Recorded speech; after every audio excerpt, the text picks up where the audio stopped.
Noche, agradezco la presencia aquí en contexto del doctor Hug Kif Espadas Ancona, consejero electoral del INE, y para platicar precisamente cómo la ve él desde el Instituto Nacional Electoral en su calidad de consejero, cómo ve este escenario que estamos presentando faltando 11 días. Me da mucho gusto saludarte, doctor Hug Kif Espadas. Buenas noches. Muy buenas noches, un gusto estar con ustedes y con su auditorio. Bueno, lo primero que tengo que decir es que esto es algo muy doloroso, es decir, esto no es parte de la democracia que hemos forjado a lo largo de 3 décadas en el último tirón, y que desde luego es totalmente inaceptable, reprobable, y que el INE en uso de sus facultades ejercerá los mejores oficios para que en coordinación, para canalizar hacia las autoridades de seguridad de manera puntual y orientando a donde sea necesario los servicios de seguridad para los candidatos y las candidatas. ¿Cuál es la etiología, que es palabra médica para una enfermedad? ¿Cuál es la causa de esta enfermedad de violencia de cara a un proceso electoral intermedio? ¿Qué está pasando? Bueno, hay una combinación de factores, como en la criminalidad siempre en este país, es decir, además ya lo hemos experimentado, las visiones que se han planteado a lo largo de los últimos lustros, que la violencia deriva de un solo factor, han errado en sus estrategias para remediar. Tenemos elementos de criminalidad, de grupos organizados criminalmente, esto articulado con condiciones de miseria, con espacios a los que los servicios que proporciona el Estado en sus distintos niveles de gobierno no llegan adecuadamente, donde faltan oportunidades, donde también hay que decirlo, hay largas tradiciones de crímenes violentos que se forjaron en ocasiones hace décadas, en otros lugares hace poco tiempo, y esto hace una combinación de factores muy compleja que ha derivado en estos eventos en donde grupos, presumiblemente organizaciones criminales, quieren tomar el control político de ciertos lugares a partir de la amenaza, la eliminación de adversarios y sobre todo generar un temor mucho más amplio en la población. Ante eso, pues hay que decir que somos 92 millones de votantes, ¿no? Es decir, somos 92 millones de votantes, somos muchos para que los grupos criminales realmente nos pudieran poner en una situación de riesgo, pero además las fuerzas de seguridad del Estado están actuando, y yo tengo la certeza de que intensificarán sus labores de protección y de vigilancia en los días que quedan para la jornada electoral.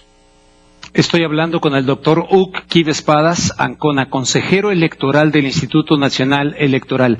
¿Cómo llega la relación del Instituto Nacional Electoral con ciertos protagonistas, principalmente de Morena, que han venido pues descalificando al instituto, diciendo que no es imparcial?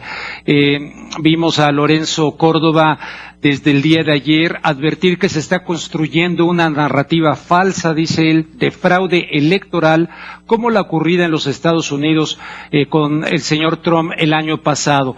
¿Cómo llega el instituto ante esta situación, con parte de los actores descalificando a la autoridad electoral? A ver, la relación del INE con distintos actores políticos tiene altas y bajas. Me parece que lo que hay que tener en cuenta es que al final ha prevalecido la total institucionalidad. Es decir, más allá de algunas fricciones públicas que no hay por qué ocultar, por ejemplo con Morena, la realidad es que Morena ha seguido canalizando su esfuerzo electoral dentro del marco institucional y utilizando las herramientas de las que dispone y que incluyen su participación, su vigilancia de los procesos que realiza el INE. Porque el INE no somos nada más 11 consejeros, el INE es una estructura muy amplia que tiene procesos muy depurados, desde la expedición de la credencial de elector hasta la organización de las mesas directivas de casilla, que le garantizan a todos los partidos un funcionamiento imparcial del aparato electoral de este país.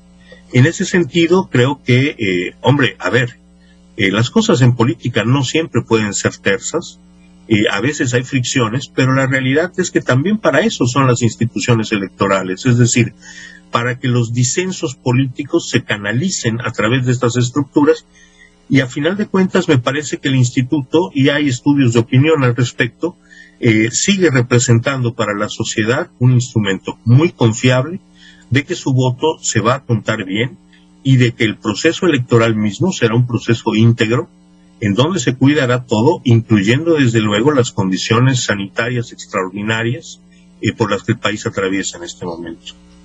¿Y sí se está fabricando una narrativa de fraude electoral en México al estilo de Donald Trump, de como ocurrió en Estados Unidos? No iría yo tan lejos. Es decir, hay voces que están reclamando que se está urdiendo fraude electoral, pero eso ocurre en este país cada vez que hay elecciones constitucionales, elecciones sindicales, elecciones estudiantiles, elecciones de consejos empresariales. Hay una enorme desconfianza por una vieja tradición de fraudes electorales, pero que afortunadamente ya no se traduce en una desconfianza institucional. En estos momentos, por ejemplo, están circulando videos donde afirman que las plumas que se van a usar el día de la elección se borran con el calor de un encendedor.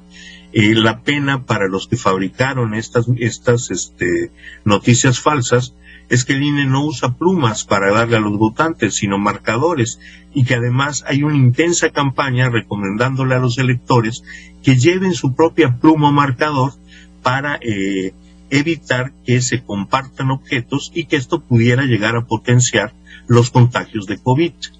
Entonces, bueno, esta idea del fraude es muy emocionante, puede hacerle a alguien pensar que está peleando contra molinos de viento, pero la realidad es que el fraude electoral de las casillas en este país ha sido expulsado hace mucho tiempo. Una última pregunta. Este convenio que tienen con la aplicación de la red social WhatsApp, precisamente dicen ustedes para combatir las fake news, pues como que muchos al principio reaccionamos con cierta desconfianza de esta cuestión. ¿Cómo está funcionando? Porque ya la echaron a andar. Bueno, en general tenemos relaciones con diversas redes y ha estado funcionando bien el procedimiento, es decir, detectamos con mucha rapidez las noticias falsas y reaccionamos.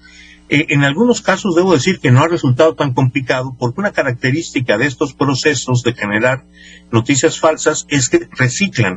Entonces, por ejemplo, vienen reciclando un video de 2015 o algo por el estilo del Perú, y pues ya tenemos en archivo la respuesta para darle a este proceso. La realidad es que las noticias falsas que crean se estrellan en términos generales con procedimientos muy, muy acabados en el instituto, que tienen que ver con la integridad de las boletas, de la credencial del elector, del padrón, de quienes pueden estar en la casilla, de forma tal que siempre resulta fácil generar una respuesta clarificadora, de por qué lo que plantean este tipo de anuncios, de información, es irrealizable en este país. Eso lo afirmo y me parece que es algo que se puede sostener punto por punto. Hoy en este país, en la casilla, no se puede adulterar la votación. ¿Tenemos problemas afuera de las casillas? Sí, y trabajamos sobre ellos también. El uso inequitativo del dinero, por ejemplo, es un problema que está afuera de las casillas. Pero aquello que tú y yo vivimos hace 3 décadas, donde una persona votaba muchas veces, donde llegaba a votar a la casilla alguien con credenciales de otros, donde las urnas aparecían a las 7 de la mañana con cientos de boletas dentro, eso es material, técnica, práctica y políticamente ya imposible en los procesos contemporáneos. no es materialmente realizable. Nadie puede hacer ya una cosa así. Bien, Huk Kib Espadas, consejero electoral del INE, pues te agradezco muchísimo que nos hayas ofrecido este espacio para platicar acerca de este tema, que como tú iniciaste, pues realmente muy preocupante el tema de la violencia. Ojalá verdaderamente se les pueda brindar protección, porque ya hay candidatos que incluso dijeron que van a dejar de hacer campaña por el panorama. Sí, esto esperamos. Yo reiteraría, esto es algo muy doloroso para todos. Y no puedo sino expresar mis condolencias para los familiares, amigos y compañeros de militancia de estas personas que han caído víctimas de los enemigos de la democracia. Te agradezco mucho. Buenas noches. Muy buenas noches. Bueno, la Comisión Permanente del Congreso propuso